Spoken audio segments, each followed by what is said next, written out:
I was just following on from Harry really. You speak so well about him and his importance. A few spoke to him last night, and he was speaking with such an authority as sort of kind of trying to galvanise the group.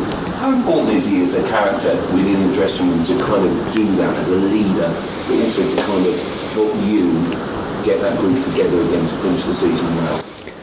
Yeah, I mean, he's our best player. I don't think I'm out of order saying that, but he is our best player, and he's a leader. He's a leader in many different ways. He's a technical leader, but he's a leader in terms of his mannerisms, how he carries himself, the example that he sets, and sometimes we don't probably speak about that enough because he's not the most loudest and outspoken person, but we know what type of leader we've got, we know what type of character we've got, and when you put in performances like he did last night that can influence games, that's the best type of leader that you can get.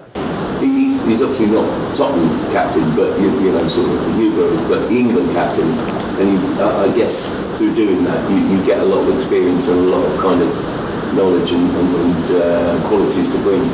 Yeah, it's a massive responsibility to have that armband for the country that we live in. It's huge. But listen, Harry had the armband on last night, but I want to encourage many of the other players to be leaders as well, because it's not only one, it's a collective, and the more characters we can get with that personality to push each other and demand from each other, the better. I was also speaking last night about there maybe being some frustrations building up within the squad since the Southampton game and dropping those 2 points and the goals as well. Is that maybe something you felt released this week? Is it feeling slightly different?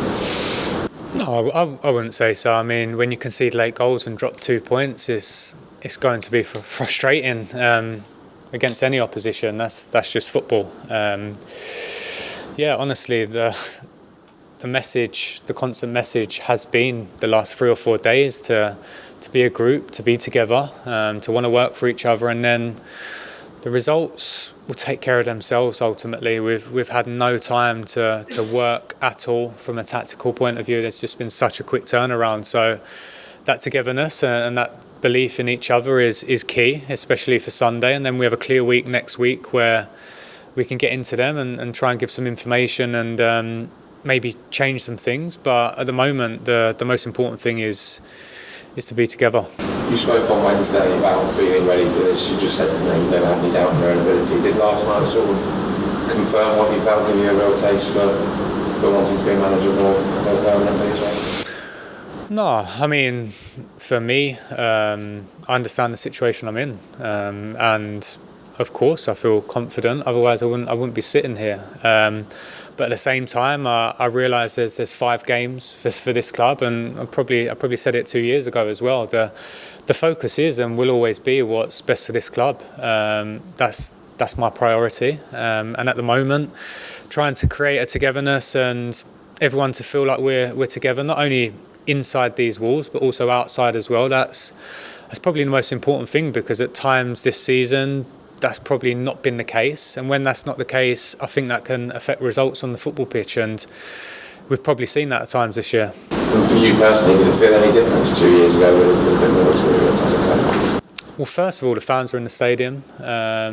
It was during COVID last time. I think we only had 1 game where there was limited capacity, so that was different. But for the last 18 months, 2 years, I've been involved on the bench and involved in those type of arenas. So I've played as well. I understand what it's like. And as soon as that game starts, it's a football match. Yeah, it's quite simple, to be honest.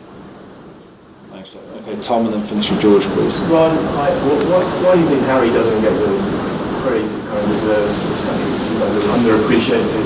Why do you think that? It's probably natural. I think we probably say that about all our great players. Maybe in 10 years we'll look back and we'll say what a great player he really was, and we probably should have celebrated him more while we was enjoying him, watching him play football. I've always been quite consistent in that, because I played with him and I see it and I felt what type of player he was. But at the same time, as a fan of football, it's hard not to love and appreciate the type of player that he is. think it's partly because, you know, English comes from down the road here, academy boy, that kind of thing. Maybe if he was kind of a big foreign star, cost loads of money, then maybe people would give him a bit more credit. I'm not sure. I can't really answer that question, but in terms of what you'd like to see in any player coming through a system, coming through an academy, representing the club they love, consistently putting in top performances, and also as well, and probably don't get spoken about enough off the pitch, we're talking about someone that has acted in the right way for over a decade now. There's been no problems, no negativity in terms of any scandals. That says a lot for me. That says a lot. Listen, I know Harry very well. I know his family very well as well, and he's an example of what I'd want any young kid to look up to. Let's ask you about the kind of attacking style here at the club. It's been a big issue in the last couple of years. The performance last night, lots of chances. You've been an attacking team, maybe attacking subs. I mean, do you think is that an important thing here? Or do you think it's a sort of bit of a distraction sometimes when results go bad, or is that a fundamental part of the DNA? Yeah, honestly, I think every football club has its history, has its DNA, and I think it's important to tap into that because as fans, as a fan of the football club, I remember going to the Lane when I was younger, and of course some people work all week to go and watch their team and be excited, and we want to give the fans that. I felt like in the game last night, and I hope that they went home and felt a team that were working for the badge, working for each other, because I certainly felt the fans with us last night from minute one, and that's a big thing for any football club. As fans, you pay money, you go and watch your team, and you want to feel pride in watching them, and I felt like last night we give them that.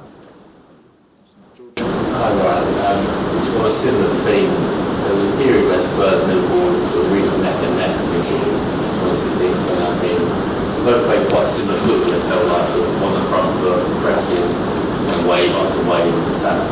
When you think of Spurs at their best, is that the kind of football you sort of picture Spurs play? Oh, honestly, at the moment we've got personnel and players that we need to try and get the best out of. There's no point playing a system or a style of football that don't suit the personnel on the football pitch, because ultimately you're setting them up to foul. Obviously there needs to be an alignment between the style of play and the approach you want to take, and also the tools you have as well. So we're aware of that in this moment of time, but probably most importantly the intent is key, regardless of what the formation is. The togetherness, the aggressiveness, and the will to work for each other is probably the most important thing in all the top teams.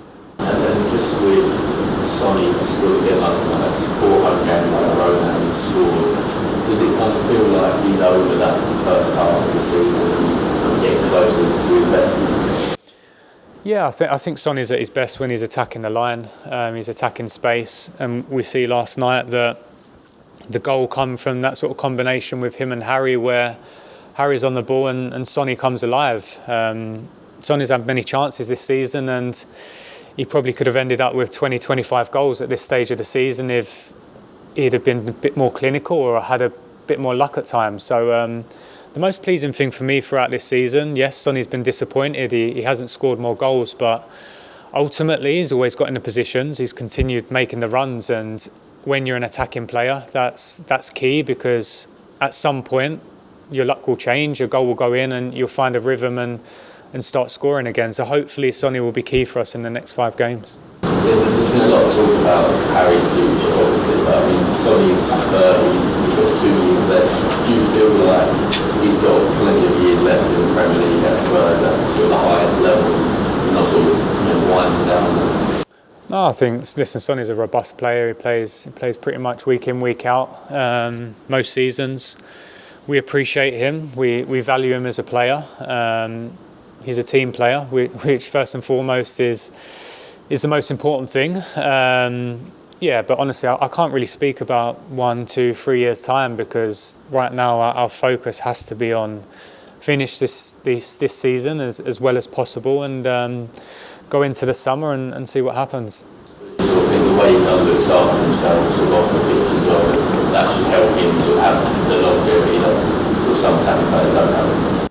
Yeah, I think naturally as years go by and research, sports science, nutrition gets better, players probably can prolong their career at the highest level, and we are seeing that with players. Some players are playing till they're 35, 36, 37, still at the highest level, and hopefully some of our top players can do that. Thank you, everyone. Thank you. Thank you. Cheers.